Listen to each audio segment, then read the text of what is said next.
Welcome to my channel.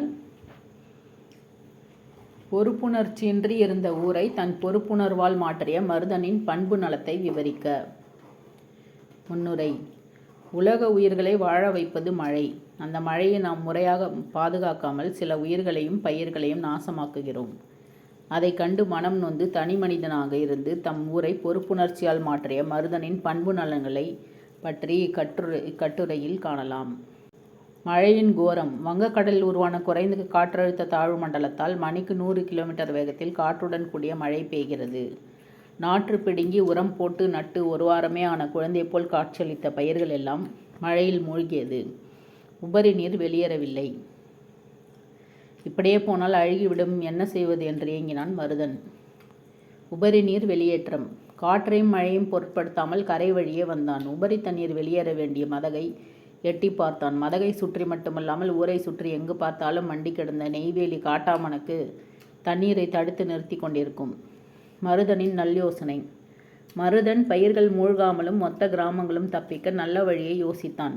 தன் உயிரை பற்றி சிறிதும் கவலைப்படாமல் தண்ணீரில் இறங்கி செடியை பிடுங்கி அறிந்தான். மாறி வருதல். மாறி, இந்த சனியன் பிடிச்ச செடியால் தான் தண்ணி வடிய மாட்டேங்குது, நீ வாடா கொஞ்சம் உதவி செய்யன்றான் மருதன். அவன் மறுத்ததை எண்ணி மருதன் கோபமடைந்தான். மருதனின் ஆக்கம். இப்படியே போனால் ஊரை நாற்றம் எடுத்துவிடும் என்று ஏக்கத்தோடு செடிகளை பிடுங்கி கொண்டிருந்தான். மருதன் ஆக்கம்னா மருதன் செஞ்ச நல்ல வேலை. அப்போது அந்த வழியாக வந்த கிழவன் காளியப்பனிடம் கூறினான். அவர் பெரிய நிலக்கிழார் என்பதால் வீட்டுக்கு ஒருவர் வந்து செடிகளை பிடுங்கி பயிரையும் உயிரையும் காப்பாற்ற முடியும் என்று எண்ணி அவரிடம் கூறினான். அவரும் பின்வாங்கினார். பிறகு பிரேம்குமாரை சந்தித்தான். அவனும் பல காரணம் கூறிவிட்டு நகர்ந்தான். மருதனின் புலம்பல்.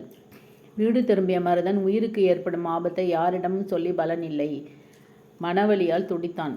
உண்ணவில்லை, உறங்கவில்லை. கவலையோடு தோய்ந்த முகத்தோடு மீண்டும் இரவோடு இரவாக காட்டாமனுக்கு செடி பிடுங்க கிளம்பினான். அள்ளி வருதல். முடியை அள்ளி சொருகி கொண்டு வாய்க்காலை நோக்கி நடந்தாள் அள்ளி. தன்னந்தனியே தண்ணீரில் மருதன் படும் பாட்டை கண்டு திகைத்தாள். அவளை அறியாமலேயே புடவை வரிந்து கட்டி வாய்க்காலில் இறங்கினாள். மாமா, நீ சொல்கிறது நிஜம்தான். ஊர் நல்லா இருந்தால் தான் நாம் நல்லா இருக்க முடியும். நீயும் நானும் சேர்ந்து செய்வோம் என்று செய்தாள். ஊர் மக்கள் வரல்.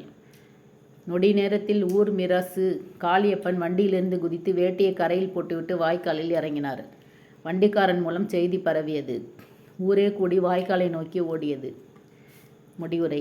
அழிவதுவும் ஆவதுவும் ஆறி வழி பயக்கும், ஊதியமும் சூழ்ந்து செயல் என்பதற்கேற்ப வாழும் ஊருக்கு எவ்விதத்திலாவது நன்மை செய்ய வேண்டும் என்றெண்ணி ஆராய்ந்து செயல்பட்டு ஊரையே செயல்பட வைத்த மருதனின் பண்பு நலம் பாராட்டத்தக்கது.